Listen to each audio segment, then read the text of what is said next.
बिस्मिल्लाहिर्रहमानिर्रहीम। ख़ातिन हज़रात, मैं हूँ अख्तर अब्बास और आपके सवालों के साथ हाज़िर। सलामत रहिए, सलामती का बायस बनते रहिए। अस्सलाम वालेकुम वरहमतुल्लाह। चूँकि आप में से कुछ का ये सलाम सुने बिना गुजारा नहीं होता, तो इसलिए मैं पूरा सलाम किए देता हूँ। अच्छा, गुजारिश ये है कि इस दफ़ा मेरे पास कुछ ऐसी बेटियों के और बेटों के इश्यूज़ आए हैं कि जिन्होंने अपने ख़ानदान को यूँ समझे माली बहरानों से निकाल के खड़ा कर दिया। ये डॉक्टर्स हैं और इनमें से एक इंजीनियर है, पर वो कहते हैं कि हमारी उम्रें इस वक्त 32 साल हो गई हैं, हमारे माँ बाप को हमारी शादी का ख्याल ही नहीं आता। लड़की इस वक्त 29 साल की है, जो लड़का है वो 32 साल का है। उसने कहा कि जो मेरी पढ़ाई पे ख़र्चा हुआ कुछ 40-45 लाख का, वो सब मैंने उतार दिया, गिन गिन के उतार दिया। फिर कुछ 40 लाख रुपए लगा के मैंने घर को रेनोवेट किया, घर बनाया, ऊपर कुछ 10 लाख लगा के ऊपर उनको सोलर भी लगा के दिया। इसके बावजूद जब भी मैं अपने माँ बाप से बात करता हूँ कि मेरी शादी कर दें, तो ये बात उसने कब करना शुरू की, जब MBBS मुकम्मल हुआ, और इस बात को 7 साल हो गए। अब आप सोचिए कि एक बच्चा जो हलाली बच्चा हो, मुस्लिम बच्चा हो, शादी उसकी हो जानी चाहिए थी 21-22 साल 23 साल की उम्र में, 24, 25, 26, दैट वाज द पीक जब वो हाउस जॉब करके उसके सब दोस्तों की शादियां हो रही थीं। उसके माँ बाप ने उसकी शादी नहीं की, और जो असल उसकी वजह है वो अंदर का लालच है। यानी अब आप सोचिए, पहले कहते थे हमने तुम्हें पढ़ाया लिखाया, तुम पे खर्च किया, वो कौन उतारेगा, तो उसने उतार दिया। साथ साथ वो मिन्नतें तरले करता रहा कि अब मेरी शादी कर दे, मैं बाकी खर्चे भी उठाऊंगा।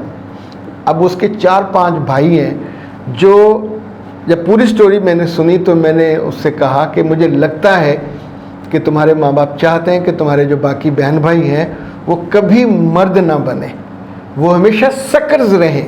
अब आप सोचिए कि अगर एक भाई कमा रहा है, इज्जत से जॉब कर रहा है, तो दूसरों में क्या कमी है, वो अपना वज़न क्यों नहीं उठा सकते। यानी वो MA कर चुके हैं, वो कोई इंजीनियर बन चुके हैं, वो वेले बैठे हुए या कोई छोटा मोटा काम कर रहे हैं, दे आर जस्ट वेटिंग कि भाई इतना कमा रहा है, ये घर चलाए, ये भेजे, कल उनकी शादियाँ, अभी तो उनकी शादी होगी भी नहीं, ज़ाहिर बड़ा है, इसकी बारी नहीं आएगी तो उनकी कहाँ से आएगी। लेकिन आप सोचिए कि मैं ऐसे कितने ही लोगों को जानता हूँ कि जिनके छोटे भाइयों की शादियाँ बड़े भाइयों ने की, तो उनकी बीवियों और बच्चों को भी उन्होंने पाला। ये जो इजी मनी है, ये हराम मनी की तरह होती है।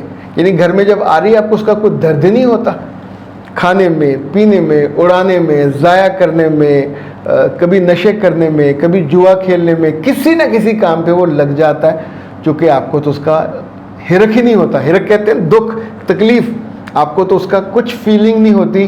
कमाने वाला भाई है और उसको अंदर से आप नापसंद कर रहे होते हैं, उसका खा रहे होते हैं, उसके बनाए हुए घर में रह रहे होते हैं, उसके माहाना दिए हुए अखराजात में से आप स्पेंड कर रहे होते हैं, लेकिन जब घर में उसकी गैर मौजूदगी में सब बैठते हैं तो सब उसके ख़िलाफ़ बातें करते हैं कि जितना ये कमाता है सारा हमको क्यों नहीं देता। वो उधार वापस कर चुका, अपनी ज़िम्मेदारी भी पूरी कर रहा, तो अब आप उससे अगली नस्ल की ज़िम्मेदारियाँ भी पूरी करवाना चाह रहे। इसी तौर पे कितनी ही बच्चियाँ ऐसी हैं कि जो घर की बड़ी थी और वो उस वक्त कमा रही हैं, घर चला रही हैं, घर बना रही हैं, प्लॉट लिए हुए हैं, लेकिन जहाँ उनकी शादी की बारी आती है तो सबके सामने बिठा के कहते हैं तीनों बड़ी आगे लगी है। अब किसी बेटी को आप ये कह दें और आगे से वो जवाब दे दे कि हाँ लगी हुई है, मेरी उम्र का तकादा करें शादी, क्या पल्ले आपके बचेगा। और बाज़ बेटों को मैंने अपने माँ बाप को गालियाँ निकालते देखा। आप सोचिए कि ये एक हेट और एक इसे कहते हैं फ्रस्ट्रेशन का लेवल है कि जहाँ आप मायूस हो जाते हैं कि इन्हें स्वाय मेरे पैसों के, उन्हें मनसब से आप क्या खाते हो, क्या पीते हो, कैसे रहते, गर्ज ही नहीं होती। End of the day they are just waiting कि जो तुम्हारे पैसे आने हैं हमने उनको कहाँ कहाँ बल्क में लगवाना है। अब बहुत से लड़के हैं जिन्होंने अपने माँ बाप को प्लाट लेके दिए, खेत लेके दिए, जो ज़िम्मेदारों के बच्चे, ये उनके किसी काम नहीं आते, आखिर पे वो खाली हाथ होते हैं।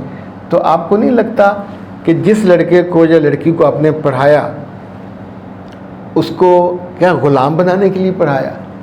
उसको भी तो अपनी ज़िंदगी जीनी है। ये वाजिब है आप पर कि उसकी शादी करें वक्त पे, ताकि उसकी नस्ल आगे चले। यानी 40 साल में आप उसकी शादी करोगे, बच्चे उसके पैदा नहीं होंगे तो मुश्किल से, तो क्या कभी वो आपके बारे में मोहब्बत से सोच सकेगा? He would be over frustrated. वो आपके बारे में किसी मोहब्बत, किसी दुआ के काबिल नहीं रहेगा। सो वो माएँ जो इस तरह की नादानी करती हैं, वो बाप जो इस तरह की नादानी करते हैं, काश ये कोई हवाई कहानियाँ होती, मेरे सामने बैठ के मुझसे बात करने वाले लड़के और लड़कियाँ ना होते, रीज़नेबल। इसका एक अगला जो मैं आपको एक रुख दिखाना चाहता हूँ, ये जो पूरी दुनिया में लोगों ने, बच्चों ने, लड़कों ने खुद मुख्तारी का चैप्टर खोल लिया अपनी शादियाँ अपनी मर्ज़ी से करने के। वो बॉदर भी नहीं करते माँ बाप से पूछने का, कब की, कहाँ की, कैसे की। इवन बच्चे होने के बाद पता चलता है कि हमारी बेटी का या बेटे का एक बच्चा है, 2 बच्चे हैं, तो उस वक्त माँ बाप फिर दुखी होते हैं, हमें क्यों नहीं बताया, हमने पैदा किया, हमने पढ़ाया, हमने लिखाया। तो जो काम आपके ज़िम्मे था, आप उसके बड़े थे, ये ज़िम्मेदारी आपको निभानी चाहिए थी। अभी मेरा ख्याल सैकड़ों नहीं हज़ारों बच्चियों के मुझे आते हैं मैसेजेस कि जिनकी उम्रें उनकी शादी की उम्र को क्रॉस कर गई। यानी आप सोचिए कि लड़की 35, 36, 37, 38, 42 तक हों और उन्हें शादी की उम्मीद ना हो, चूँकि उसके पैसों पे घर चलता है। अगर वो चला सकती थी इतने साल, तो उसकी छोटी बहन या छोटा भाई, आप उसको ये ज़िम्मेदारी कब दोगे? ये क्या छोटे भाई जो हैं वो सारी उम्र आप उनको मुखन्नस बना के पालेंगे, उनको मर्द नहीं बनने देंगे, उनको कभी ज़िम्मेदारी नहीं देंगे। जैसे हर इंसान ने दुनिया में एक वक्त पूरा करना है, उम्र ऐसे उसकी कामयाबी उसका रिस्क है। और ये याद रखिएगा कि बच्चों पे सारी उम्र माँ बाप की खिदमत तो वाजिब है, माँ बाप के बच्चों की खिदमत वाजिब नहीं है कि वो उनके बहन भाइयों और उनकी नस्लों को भी पालें। जिन जिन घरों में ये प्रैक्टिस होती है, ये बहुत फिर नफ़रत के साथ और बुरे तरीके से उसका एंड होता है। तो उस एंड का इंतज़ार नहीं करना चाहिए, उससे पहले अपने बच्चों को ब्याहना चाहिए, उनकी ज़िंदगी का आगाज़ करना चाहिए। इसी में फलाह है, इसी में बेहतरी है, और यही दानिश और अक्लमंदी है। इजाज़त दीजिए, अस्सलाम। ज़िंदगी किसी सड़क की तरह है, ना तो सड़क सीधी होती है हमेशा, और ना ही उसमें से हम सज्जम सामने बाज आते हैं। मामलात हों, रिश्ते हों, ताल्लुकात हों, एक्सपेक्टेशन हो, इतनी जगहों पे इंसान के दिल को धचका लगता है और दिल दुखी हो जाता है। पर हमारे आसपास दुखों को चुनने वाला कोई नहीं होता, हमें हौसला देने वाला भी कोई नहीं होता, कोई रास्ता दिखाने वाला भी कोई नहीं होता, और ये हर बंदे के बस में नहीं होता। जब अब मेरे पास काउंसलिंग के लिए आते हैं, मेंटोरिंग के लिए आते हैं, तो हम पूरा 1 घंटा आपको सुनते हैं, ये आधा घंटा भी हो सकता है। पाकिस्तान में, पाकिस्तान से बाहर, जहाँ जहाँ सुबह 9 से रात 9 तक 1-1 घंटे के स्लॉट्स में लेता हूँ, और उसमें सिर्फ आपकी बातें सुनते नहीं है, आपको बेहतरीन हल बताते हैं। ये काउंसलिंग पेड होती है, और सबसे मज़े की बात यह है कि आप ही के मुतालबे पे, आप ही की ख्वाहिश पे और आप ही की मर्जी पे हम छुट्टियों के दिन भी काउंसलिंग के लिए ऑन रखते हैं। 0300 946 8746, 0332 746 8746। पाकिस्तान में हो या पाकिस्तान से बाहर, ज़रूर रब्ता कीजिएगा, ताकि आपके दुखों को हम मोहब्बत की चिमटी से ऐसे करके उठा सकें और आपको रास्ता बता सकें, ताकि आपकी ज़िंदगी का सफ़र आसान, सहल, खुशगवार और बहुत अच्छा हो।